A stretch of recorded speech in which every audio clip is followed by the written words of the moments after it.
আলোচনা শুরু করার আগে আপনারা আমার জন্য দোয়া করবেন, মালিক যেন এমন কিছু কথা আমার জবান থেকে বাহির করে দেন যে কথাগুলোর মাধ্যমে বক্তা এবং শ্রোতা দুনিয়া এবং আখিরাতে উভয় জগতে সফলতা অর্জন করতে পারে।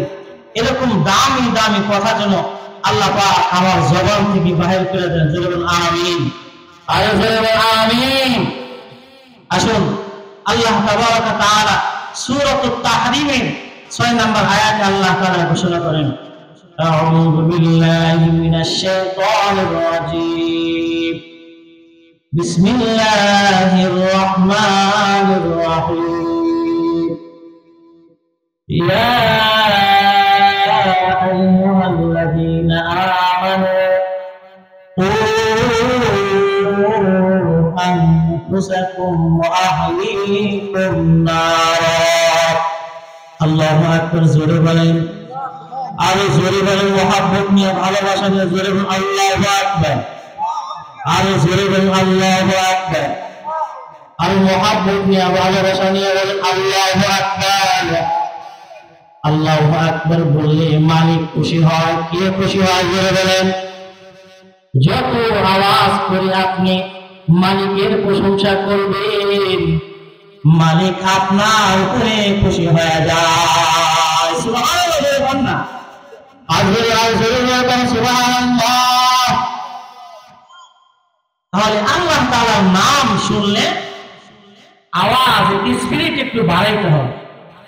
আমরা দুনিয়ার সাধারণ মিছিল করতে গিয়ে আমাদের এত আওয়াজ হয়, আওয়াজ করে গলা ফাটায় ফেলি, কিন্তু ভালো কাজের মধ্যে আমাদের আওয়াজ নাই। ঠিক কিনা? ঠিক কিনা? আসুন আল্লাহ তাআলা বলেন, ইয়া আইয়ুহাল্লাযীনা আমানু কু আনফুসাকুম ওয়া আহলিকুম নারা। আল্লাহ তাআলা জান্নাতও বানাইছেন, জাহান্নামও বানাইছেন। বানাই নাই? বিশ্বাস হয় কিনা? বিশ্বাস হয় কিনা? কেউ যদি বিশ্বাস না করে তাহলে তার ঈমান থাকবে? ঈমান থাকবে না। মালিক জান্নাতও বানাইছেন, জাহান্নামও বানাইছেন, তবে জান্নাত মুত্তাকি পরহেজগার মুমিনদের জন্য আল্লাহ তাআলা বানাইছেন। আমাদের মধ্যে থেকে যারা আমলে সালেহ করবে না তাদের জন্য জাহান্নাম, তাদের জন্য জাহান্নাম। তো আল্লাহ তাআলা যারা মুমিন, যাদেরকে আল্লাহ তাআলা ভালোবাসেন, যারা মালিককে বিশ্বাস করেছেন, মালিকের প্রতি ঈমান এনেছেন, তাদেরকে বাঁচানোর জন্য মালিক ঘোষণা করেন, ইয়া আইয়ুহাল্লাযীনা আমানু, হে মুমিনগণ, কু আনফুসাকুম, তোমরা তোমাদের নিজের নফসকে জাহান্নামের আগুন থেকে বাঁচাও। কু আনফুসাকুম ওয়া আহলিকুম নারা, এবং তোমার পরিবার পরিজনকেও জাহান্নামের আযাব থেকে রক্ষা করো। জাহান্নামের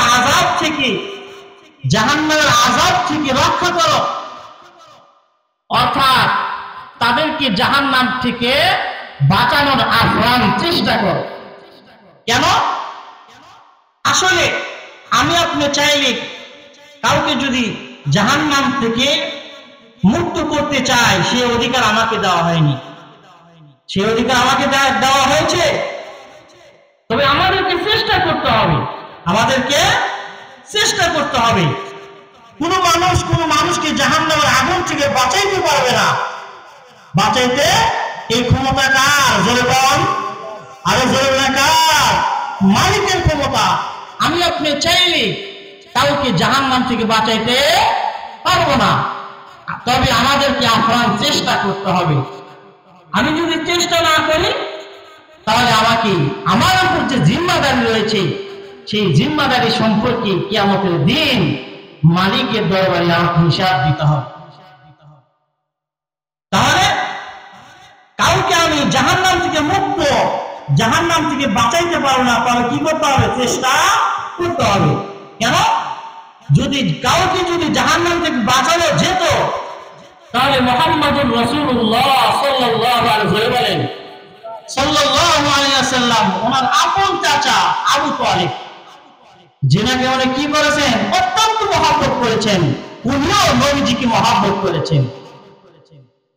উনিও কি করেছেন? মহব্বত করেছেন। তো আবু তালেব যখন মারা যায়, মারা যাওয়ার সময় নবীজির মন ক্ষুণ্ণ হয়ে গেছে, মনে পেরেশান, চেহারার মধ্যে পেরেশানের ছাপ দেখা যায়, মন ছোট হয়ে গেছে। কেন? এই চাচা কত মহব্বত আমাকে করেছে, কত ভালোবেসেছে, আজকে এই চাচাকে আমি জাহান্নামের আগুন থেকে বাঁচাইতে পারলাম না। আল্লাহ তাআলা কোরআনের আয়াত নাযিল করে দিয়েছে। আল্লাহ তাআলা কয়, ইন্নাকা লা তাহদি মান আহবাবতা ওয়ালাকিন্নাল্লাহা ইয়াহদি মান ইয়াশা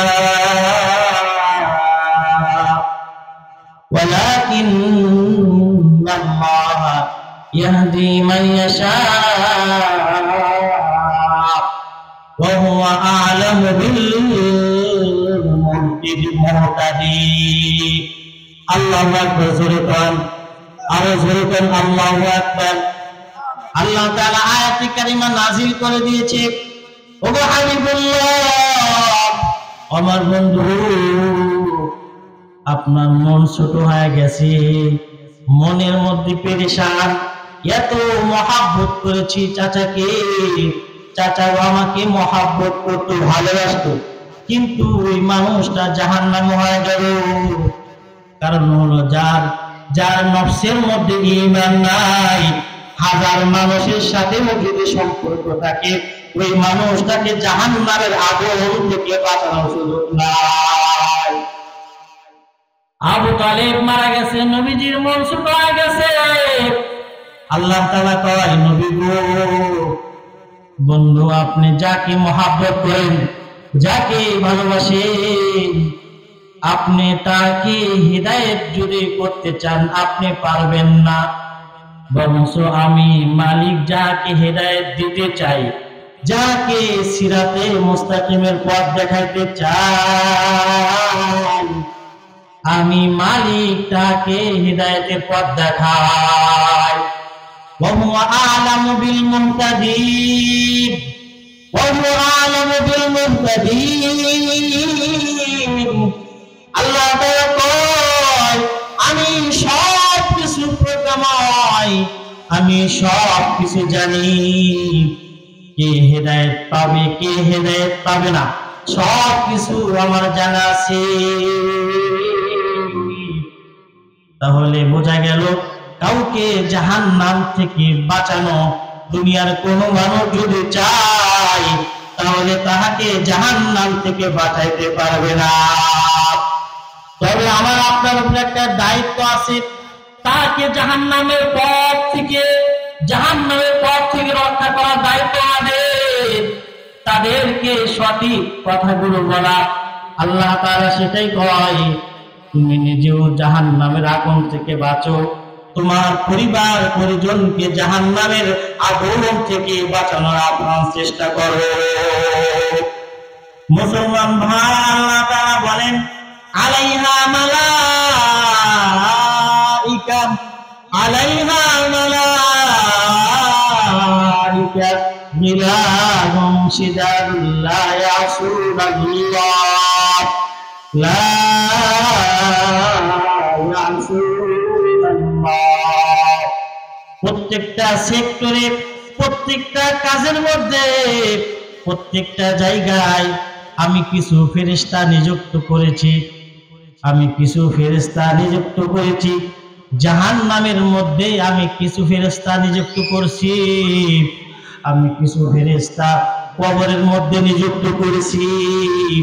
যেই মানুষটার আমল ভালো নয়, যেই মানুষটার আমল খারাপ, তার জন্য আমি কিছু ফেরেশতা নিযুক্ত করেছি, তার জন্য সর্ব অবস্থায় তাকে শাস্তি প্রয়োগ করবে। আমার এই ফেরেশতাগুলা যারা পরিমাণ আমার হুকুমের অমান্য করে না, আমি যেটা বলি সেটা করে, আমি যেটা হুকুম করি সেটাই তারা করে। মুসলমান ভাই, তাহলে আল্লাহ তাআলা বললেন, আমি আপনি যদি চাই আমি শুধু জাহান্নামের আগুন থেকে বাঁচবো, আমি শুধু জাহান্নামের আগুন থেকে বাঁচবো, আমার পরিবার পরিজনকে আমি জাহান্নামের আগুন থেকে বাঁচানোর চেষ্টা করব না। তাহলে আল্লাহর নবী কয় আলা কুল্লুকুম রাইন ওয়া কুল্লুকুম মাসউলুন আন রাইয়াতিহি। আল্লাহর নবী কয় তোমরা প্রত্যেকেই জিম্মাদার, প্রত্যেকেই জিম্মাদারি দেওয়া হয়েছে। শাসককে জনগণের জিম্মাদারি দেওয়া হয়েছে, শাসককে প্রধানমন্ত্রীকে জনগণের দায়িত্ব দেওয়া হয়েছে। কাল কিয়ামতের ময়দানে মালিক শাসককে জিজ্ঞাসা করবেন তোমাকে যে দায়িত্বটা দেওয়া হয়েছিল সেই দায়িত্ব কি তুমি পুঙ্খানো আমল করছো কিনা, পুঙ্খানো ব্যবহার করছো কিনা। কাল কিয়ামতের ময়দানে যদি সেই হিসাব দিতে না পারে, শাসক যদি হিসাব দিতে না পারে, তাহলে আল্লাহ তাআলা সঙ্গে সঙ্গে তার হাত কবজ করে ফেলবে। মুসলমান ভাই, এরপরে আল্লাহর নবী কয় এরপরে প্রত্যেকটা ফ্যামিলির একজন পুরুষ নেতা থাকে। আমি একজন ফ্যামিলির একজন দায়িত্বশীল, আপনি একজন ফ্যামিলির দায়িত্বশীল। আপনাকে আপনার সন্তান সম্পর্কে, আপনার স্ত্রী সম্পর্কে, আপনার ভাই ব্রাদার সম্পর্কে কাল কিয়ামতের ময়দানে আপনাকে জিজ্ঞাসিত করা হবে। তুমি কি তোমার সন্তানকে সঠিক শিক্ষা দিয়েছো কিনা? তুমি কি তোমার সন্তানকে সঠিকভাবে পরিচালিত করছো কিনা? তুমি কি তোমার সন্তানকে ওয়া'মুরু বিল মা'রুফ ওয়া নাহা আনিল মুনকার ওয়া'মুরু বিল মা'রুফ ওয়া নাহা আনিল মুনকার। তুমি কি তোমার সন্তানগুলোকে, তোমার পরিবার পরিজনকে সৎ কাজের আদেশ করেছো কিনা? তুমি কি তোমার পরিবার পরিজনকে অসৎ কাজ থেকে নিষেধ করেছো কিনা? এগুলা সম্পর্কে আল্লাহ তাআলা কিয়ামতের ময়দানে আমাদেরকে জিজ্ঞাসা করবে। আপনি যদি আপনার সন্তানকে আদর্শবান না বানায়, সঠিক পথে যদি পরিচালনা না করায়, আল্লাহর নবী কয় তাহলে যে আপনার যে সন্তানের উপর হক আছে, এখানে দুই ধরনের হক। একটা হলো সন্তানের হক মাতা পিতার উপরে, আর একটা হক মাতা পিতার হক সন্তানের উপরে। আল্লাহর নবী কয় তুমি যদি তোমার সন্তান থেকে যদি হকগুলা সঠিকভাবে আদায় করতে চাই, তাহলে সন্তানের হক যে তোমাদের উপর আছে এগুলা আগে ভালোভাবে বাস্তবায়ন করতে হবে। মুসলমান ভাই, আল্লাহর নবী বিশ্বনবী কয় তাহলে যখন তুমি তোমার সন্তানের যে হক আছে সেই হকগুলা ভালোভাবে আদায় করবা, তাহলে তোমার যে হক সন্তানের উপর আছে এগুলাও সঠিকভাবে আদায় করবে। হযরত ওমর ইবনে খাত্তাব রাদিয়াল্লাহু তাআলা আনহু, হযরত ওমর ইবনে খাত্তাব খলিফাতুল মুসলিমিন এমন শাসক ছিলেন, পৃথিবীর আনাচে কানাচে থেকে এমন কোন মানুষ নাই তার নামটা জানে না, এমন কোন মানুষ নাই যে মানুষটা ওমর ইবনে খাত্তাব রাদিয়াল্লাহু তাআলা নামটা জানে না। সবাই ওনাকে চেনে। ওনার শাসনামলে একজন লোক খলিফাতুল মুসলিমিনের দরবারে চলে আসছে, হুজুর আমার সন্তান আমার হকগুলো, আমার কর্তব্যগুলো আদায় করে না, আমার কথা মানে না, আমি যেটা বলি সেটা শোনে না, আমার কথা অবাধ্য হয়ে চলে। খলিফাতুল মুসলিমিন শোনার পর সন্তানকে বলল, ওহে সন্তান, তোমার বাপ যেটা বলেছে এটা কি সত্য কিনা? সন্তানটি বাচ্চাটি খলিফাতুল মুসলিমের কথা উত্তর না দিয়া পুনরায় আবার উল্টো প্রশ্ন করেছে। খলিফাতুল মুসলিমিন বাবা মার জন্য সন্তানের উপর যেরকম হক আছে অনুরূপ ভাবে সন্তানের জন্য কি পিতামাতার হক আছে? অর্থাৎ বাদশা বলল, হুজুর পিতামাতার জন্য সন্তানের উপর যেরকম হক আছে অনুরূপ ভাবে সন্তানের জন্য কি পিতামাতার কর্তব্য আছে কিনা? খলিফাতুল মুসলিমিন হযরত ওমর ইবনে খাত্তাব রাদিয়াল্লাহু তাআলা আনহু অবশ্যই হক আছে, কারণ হলো শরীয়ত কাউকে ক্ষতি করবে এটা করতে চায় না। কারণ হলো একজনের হক পুঙ্খানু আদায় হবে, আর একজনের হক পুঙ্খানু আদায় হবে না, তাহলে শরীয়ত ব্যালেন্স হেরে ফেলবে। সবার হক সমান। পিতার হক যেরকম ভাবে পিতা মাতার হক যে সন্তানের উপর আছে অনুরূপ ভাবে সন্তানের হক পিতা মাতার উপরে আছে, উভয়ে সমান সমান। আমরা শুধু সন্তানগুলো থেকে আমাদের হক নিতে চাই, কিন্তু সন্তানের যে হক আছে সেগুলো আমরা আদায় করতে চাই না, সেই কারণে আমাদের হকটা পাই না। বিশ্বনবীজি বলেন যে আগে সন্তানের হকটা আদায় করো, তাহলে তোমাদের যে হক আছে সেই হকটা পাবো। হযরত ওমর ইবনে খাত্তাব রাদিয়াল্লাহু তাআলা আনহু ওই সময় তিনটা কর্তব্যের কথা উল্লেখ করলেন। এক নাম্বার কর্তব্য হলো ভালো একটা মায়ের ব্যবস্থা করতে হবে। দুই নাম্বার ভালো একটা সুন্দর নাম রাখতে হবে। তিন নাম্বার আপনার আমার সন্তানকে কোরআনী শিক্ষায় শিক্ষিত করতে হবে। এই তিনটা কর্তব্যের কথা হযরত ওমর ইবনে খাত্তাব রাদিয়াল্লাহু তাআলা উল্লেখ করলেন। এক নাম্বার ভালো মায়ের একটা ব্যবস্থা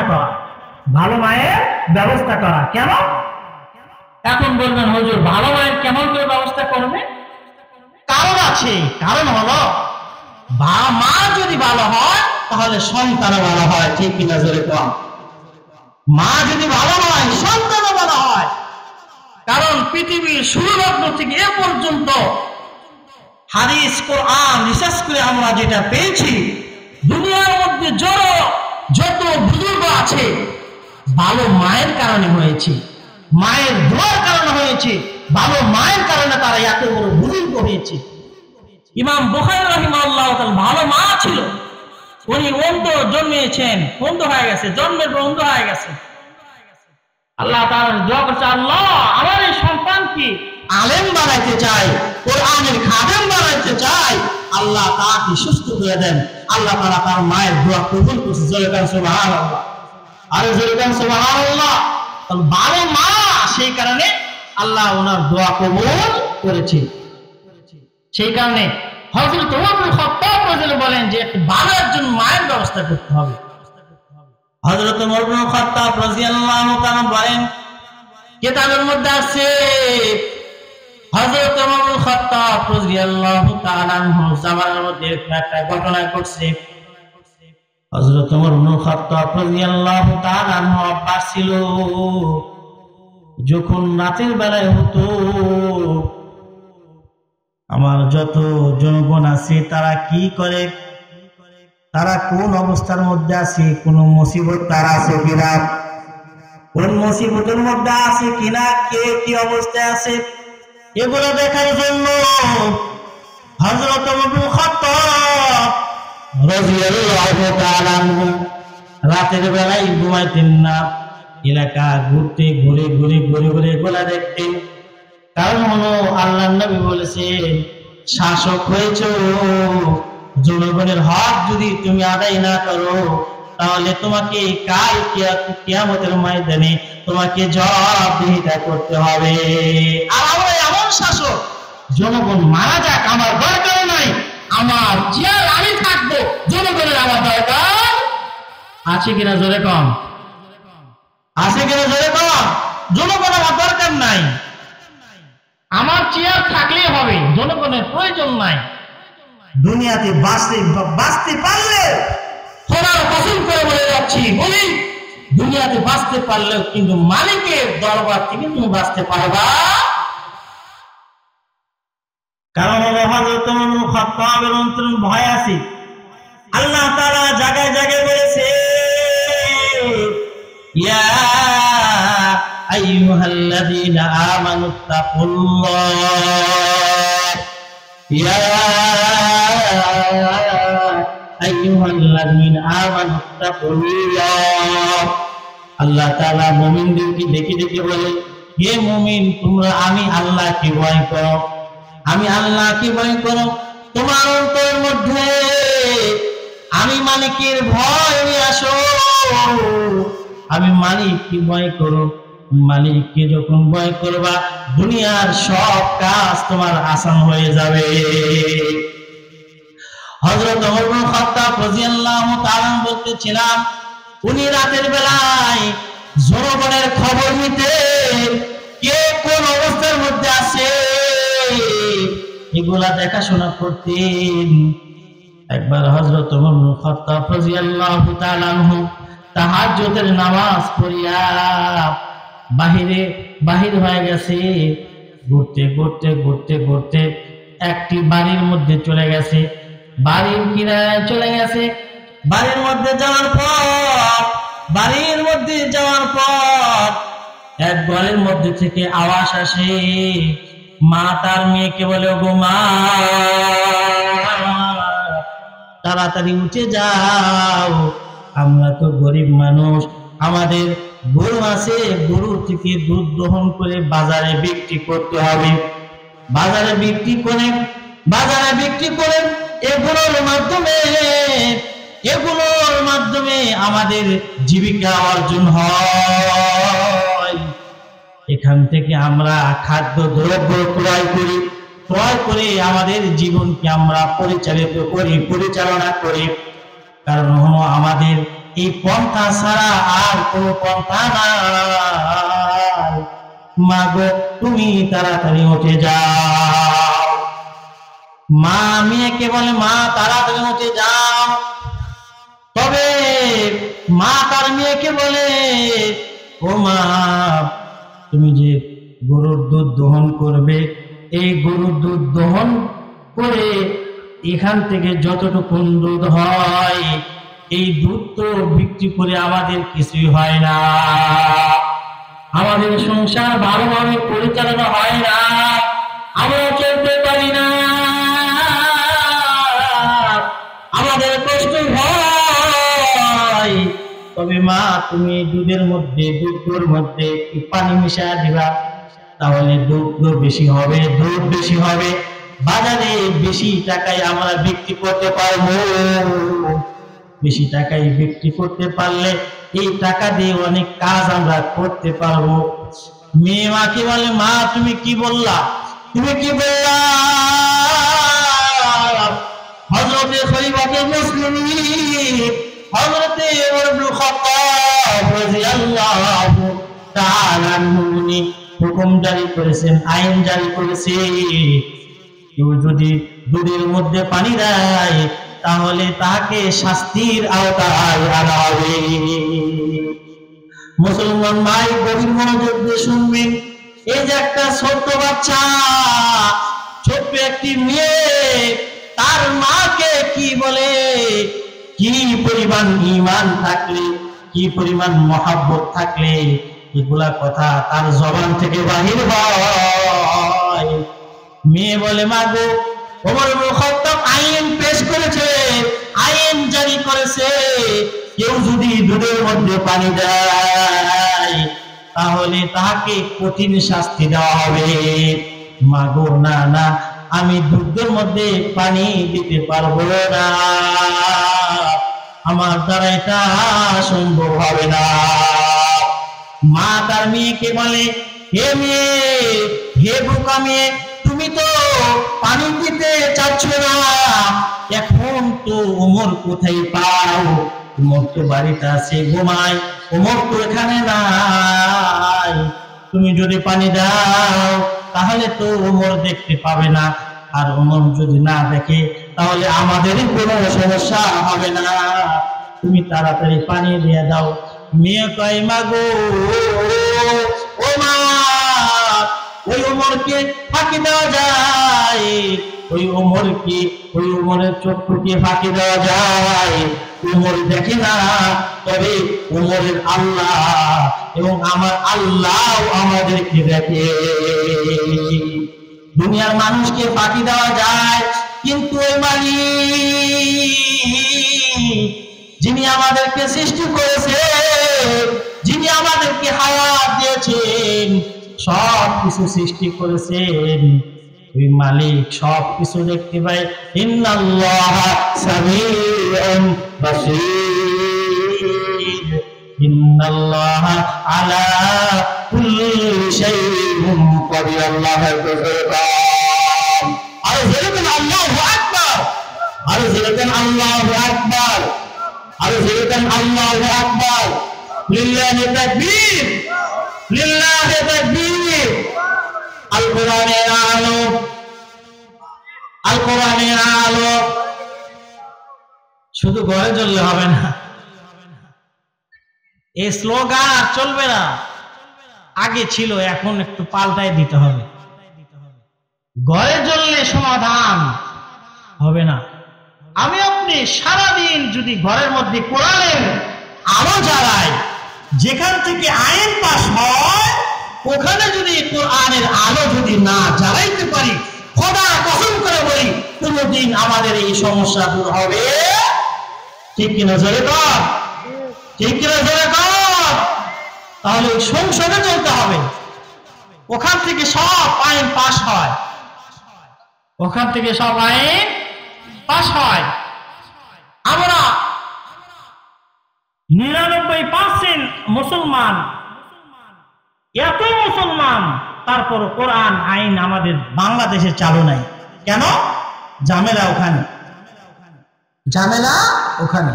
তাহলে ওখান থেকে আমাদেরকে পাস করতে হবে। আমরা বুঝি না, আমাদের বুঝতে হবে। আল্লাহ পাক আমাদেরকে বোঝার তৌফিক দান করুন। জোরে বলেন আমিন। আরে জোরে বলেন আমিন। মালিক যেন যারা বুঝে না তাদেরকে বুঝায়া দেয়। দ্বীনের কথাগুলো আমরা বুঝি না, আমরা বোঝার চেষ্টা করি না। তো বলতেছিলাম যে ছোট একটি বাচ্চা, মেয়ে বাচ্চা, তার বয়স কতটুকু হয়েছে, এই বাচ্চা বলে, মা, তুমি ওমরকে ফাঁকি দিলেও কিন্তু ওমরের আল্লাহকে তুমি ফাঁকি দিতে পারবে না। ওই আল্লাহ রাত নয়, দিন নয়, সব সময় সব কিছু দেখেন, সব কিছু দেখার কুদরত ওই মালিকে আছে। মালিক সব কিছু দেখেন। তুমি বলে, মা, আমি পানি দিতে পারবো না, আমি পানি দিতে পারবো না। মুসলমান ভাই, হযরত ওমর ইবনে খাত্তাব আড়াল থেকে সবকিছু শুনেছেন, সবকিছু শুনছেন, এই মামের কাহিনী সবকিছু শুনছেন। শুনে উনি অবাক হয়ে গেছে, উনি অবাক হয়ে গেছে। এই ছোট বাচ্চা কিন্তু তার ইমানি পাওয়ার কিরকম। মুসলমান ভাই, তাহলে দেখেন, বলতেছিলাম ওমর ইবনে খাত্তাব রাদিয়াল্লাহু বলেছে একটা ভালো মায়ের ব্যবস্থা করতে হবে। মা যদি ভালো হয় তাহলে সন্তান ভালো হয়, বাবা যদি ভালো হয় তাহলে সন্তান ভালো হয়। মা যদি ভালো না হয় তাহলে সন্তান ভালো হওয়া আশাই করা যায় না। বাবা যদি ভালো না হয় তাহলে সন্তানকেও ভালো বানানোর, ভালো হওয়া আশঙ্কা করা যায় না। মুসলমান ভাই, হযরত ওমর ইবনে খাত্তাব রাদিয়াল্লাহু তাআলা আনহু উনি ওখান থেকে চলে গেছেন, দরবারে চলে গেছেন। পরের দিন মানুষ দিয়া ওই মেয়ে এবং তার মাকে খবর পাঠিয়ে দিয়েছেন, তাদেরকে আহ্বান করো, তাদেরকে আমার দরবারের মধ্যে নিয়ে আসো। ওমর ইবনে খাত্তাব রাদিয়াল্লাহু তাআলা আনহু যখন আদেশ করছেন, চলে গেছে। যাওয়ার পর ওমর ইবনে খাত্তাব রাদিয়াল্লাহু তাআলা আনহু ওই মেয়েকে নিজের আদরের সন্তানের সাথে বিবাহের ব্যবস্থা করছে। আর জোরে বলেন সুবহানাল্লাহ, আর জোরে বলেন সুবহানাল্লাহ। হযরত আবু খাত্তাব রাদিয়াল্লাহু তাআলা আনহু ওনার নিজের পুত্র নিজের সন্তানের সাথে ওই মেয়ের ব্যবস্থা করেছে। ওনার গর্ভ থেকে ওই মেয়ের গর্ভ থেকে হযরত ওমর আব্দুল আজিজ রাহিমাহুল্লাহ তাআলা জন্মগ্রহণ করেছেন। পুরা পৃথিবীর এমন কোন মানুষ নাই এই বুজুর্গের নাম দুনিয়ার কোন মানুষ জানে না। এত বড় বুজুর্গ হয়েছে। মুসলমান মায় বলতেছিলাম, তাহলে ওমর রাদিয়াল্লাহু আনহু বলেছেন ভালো একটা মায়ের ব্যবস্থা করতে হবে। ভালো মা ভালো বাবা। আমরা তো এখন এমন হয়ে গেছি, আমাদের সন্তানকে নসিহত করি না। আমার সন্তান, আপনার সন্তান, আমার মেয়ে মাস্তানি করলে আমার ভালো লাগে। আমার সন্তান যদি মাস্তান হয় তাহলে আমার ভালো লাগে, কিন্তু আমাদের সন্তানগুলোকে আমরা কখনো নসিহত করি না। অথচ হযরত লোকমান হাকিম ওনার সন্তানকে নসিহত করছেন। হযরত লোকমান হাকিম, আল্লাহ তাআলা হযরত লোকমান হাকিমকে লোকমান আলাইহিস সালাম উনি নবী ছিলেন না, উনি একজন ওলি ছিলেন। অথচ উনি ছাড়া, নবী ছাড়া কোনো মানুষের সম্পর্কে আয়াত নাজিল হয় নাই, কিন্তু উনি নবী ছিলেন না, ওলি ছিলেন। আল্লাহ তাআলা ওনাকে বললেন, লোকমান আমি তোমাকে দুইটা জিনিস দিলাম, তোমাকে হিকমত দিলাম, তোমাকে নবুয়ত দিলাম। তুমি যেটাকে পছন্দ করো, যেটা তোমার মনে ভালো হয়, যেটা তোমার পছন্দ হয়, তুমি সেটাকে ইখতিয়ার করো, সেটা তুমি নাও। হযরত লোকমান হাকিম উনি নবুয়ত নিলেন না, বরং হিকমত গ্রহণ করলেন। উনি ওনার সন্তানকে 4টি নসিহত করেন। কয়টি নসিহত? জোরে বলেন, কয়টি নসিহত? 4টি নসিহত। লোকমান হাকিম নিজের সন্তানকে আকিমিস সালাহ, এ সন্তান তোমাকে আমি 4টি পণ দিলাম, 4টি বস্তু দিলাম। এই 4টি বস্তু তুমি তোমার জীবনের মধ্যে, তোমার জীবন পরিচালনা করার সময় তুমি বাস্তবায়ন করবা। এই 4টি জিনিসকে মানবা, 4টি বস্তুকে তুমি ফলো করবা। এক নাম্বার হলো আকিমিস সালাহ, নামাজ কায়েম করবা, সব সময় ভালোভাবে নামাজ পড়বা। কারণ হলো ভালোভাবে যদি দুনিয়ার কোন মানুষ নামাজ পড়ে, আল্লাহ তাআলা এর গ্যারান্টি দিয়েছেন, ইন্নাস সালাতা তানহা আনিল ফাহশাই ওয়াল মুনকার। আল্লাহ তাআলা কয় দুনিয়ার কোন মানুষ যদি ভালোভাবে সুন্দরভাবে যদি নামাজ আদায় করে, আমি আল্লাহ তাআলা ঘোষণা করলাম, আমি আল্লাহ তাআলা গ্যারান্টি দিয়ে দিলাম, ওই মানুষ ফাহিশা খারাপ কাজ থেকে বাঁচে থাকবে। সুবহানাল্লাহ। আল্লাহ তাআলা কয় আমি আপনি যদি ভালোভাবে সুন্দরভাবে যদি নামাজ আদায় করতে পারি, তাহলে গুনাহের পথ থেকে, গুনাহ কাজ থেকে আমি হেফাজত থাকবো, নিরাপদ থাকবো। লোকমান হাকিম নিজের সন্তানকে বলে তুমি নামাজ কায়েম করবা। 1 নম্বর উপদেশ কি? জোরে বলেন, 1 নম্বর উপদেশ কি? নামাজ কায়েম করবা। আমরা আমাদের সন্তানকে সব সময় নসিহত করব, বাবা নামাজ পড়বা, মা তোমাকে নামাজ পড়তে হবে। আল্লাহ নবী বলেছেন যখন কোনো বাচ্চার 7 বছর হবে, 7 বছরে তাকে নামাজের জন্য আদেশ করো। আর যখন 10 বছর পূর্ণ হয়ে যাবে, ওই সময় আদেশ না, বংশ পিতা হলেও তাকে নামাজ পড়াইতে হবে। আর নামাজ ছাড়ার কোনো কায়দা নাই, এখন নামাজ আর ছাড়া যাবে না। আমার আপনার সন্তানকে নামাজের তাকিদ দিতে হবে। আজকে যুব সমাজের উদ্দেশ্যে বলতে চাই, যেহেতু যুব সমাজের উদ্যোগে মাহফিল, সেই কারণে তাদের উদ্দেশ্যে বলতে চাই, ভাই আমরা কিন্তু সব সময় আমি আপনি যা করি, আমি আপনি যেটা করবো, 5 ওয়াক্ত নামাজ আমরা সব সময় পড়ব।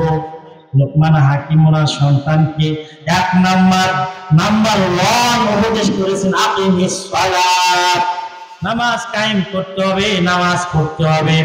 নামাজ কিন্তু তোমাকে পড়তে হবে। তাহলে আমার আপনার সন্তানের 1 নাম্বার উদ্দেশ্য হবে কি? জোরে পান নামাজ পড়তে হবে, নামাজের আদেশ করতে হবে। আরে ভাই, আমি আপনি যদি আপনার সন্তানকে যদি নামাজের হুকুম না করি, আমি আপনি যদি আদেশ না করি, মালিকের দরবারে কি জবাব দিবেন? আদর করিয়া যদি সন্তানকে আদর করার কারণে নামাজের হুকুম করলাম না, আবার আপনার সন্তান ঘোরাঘুরি করলো, এই ফায়সা কাজের মধ্যে লিপ্ত হইয়া সময়গুলো নষ্ট করলো, অথচ ওই সন্তান মালিকের দরবারে কালকে আমার বলবে, ওগো মালিক, আমার কোনো দোষ নাই, আমার কোনো দোষ নাই, আমার বাবা মা আমাকে নামাজ পড়ার আদেশ করে নাই।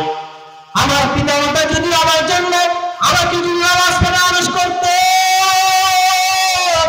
আমাকে যদি নামাজ পড়ার কথা বলতো, তাহলে আমি কখনো নামাজ ত্যাগ করতাম না, নামাজ ছেড়ে দিতাম না। মালিক গো, আমার কোনো দোষ নেই, আমার কোনো দোষ নাই, ওই যে আমার বাবা মা। তাহলে বেশি আদর করে যখন সন্তানকে ছেড়ে দিলাম, কিন্তু ওই সন্তানটাই আমার আপনার বিরুদ্ধে নালিশ করবে। এই নালিশ থেকে বাঁচার জন্য এই নালিশ থেকে বাঁচার জন্য আমাকে আপনাকে আমার যে কর্তব্য এটা পালন করতে হবে। করবো তো ইনশাআল্লাহ। তাহলে 1 নাম্বার কোন কি? লোকমান হাকিমের আমি আলোচনা শেষ করে দেব। 1 নাম্বার কোন হলো আমার আপনার সন্তানকে নামাজের হুকুম করতে হবে। উনিও ওনার সন্তানকে সর্বপ্রথম নামাজের হুকুম করেছেন। এরপরে 2 নম্বর আমর বিল মারুফ, সৎ কাজের আদেশ করতে হবে। ওয়া নাহি আনিল মুনকার, অসৎ কাজ থেকে বিরত থাকতে হবে। আসবির আলা মা আসাবাক। এরপরে লোকমান হাকিম ওনার সন্তানকে 4 নাম্বার উপদেশ করেছেন। 4 নাম্বার কোন দিয়েছেন? তোমার জীবদ্দশায় দেখেন কোরআন কত সুন্দর, কোরআনের সিস্টেম কত সুন্দর। দেখেন আপনি যদি সৎ কাজের কাউকে আদেশ করি, অসৎ কাজ থেকে নিষেধ করি, তাহলে আমার বাস্তব জীবনের মধ্যে মুসিবত আসতে পারে। ঠিক কিনা জোরে বলেন? ঠিক কিনা জোরে বলেন? মুসিবত আসতে পারে। সেই কারণে বলেছেন আসবির আলা মা আসাবাক। যদি তোমার এই দুনিয়া থাকা অবস্থায়, দুনিয়াতে চলা অবস্থায় যদি কোনো মুসিবত আসে, তাহলে ধৈর্য ধারণ করবি, ধৈর্য ধারণ করবি। পিছপা হওয়া যাবে না, কোরআনের কথা বলার কারণে, সৎ কথা বলার কারণে যদি জেলেও যেতে হয়, যেতে রাজি আছি, কিন্তু আমরা এগুলা ত্যাগ করতে রাজি নয়। আল্লাহ তাআলা আমাদের সকলকে এই কথাগুলোর উপর আমল করার মতো তৌফিক দান করুন। হুজুর আসছেন, অনেক মূল্যবান আলোচনা করবেন। আমরা যারা এদিক সেদিক এখনো ঘোরাফেরা করতেছি, তাড়াতাড়ি চলে আসি। ওলামায়ে কেরামগণ, বুজুর্গানে ওলামায়ে কেরামগণ সুন্দর সুন্দর কথা বলবেন, আমরা শুনবো, আমাদের জীবনের মধ্যে বাস্তব জীবনে সেগুলো আমল করব। আল্লাহ পাক আমাদের সকলকে এই কথাগুলোর উপর আমল করার তৌফিক দান করুন। ওয়া আখিরু দাওয়ানা আলহামদুলিল্লাহি রাব্বিল আলামিন। আসসালামু আলাইকুম ওয়া রাহমাতুল্লাহি ওয়া বারাকাতুহু।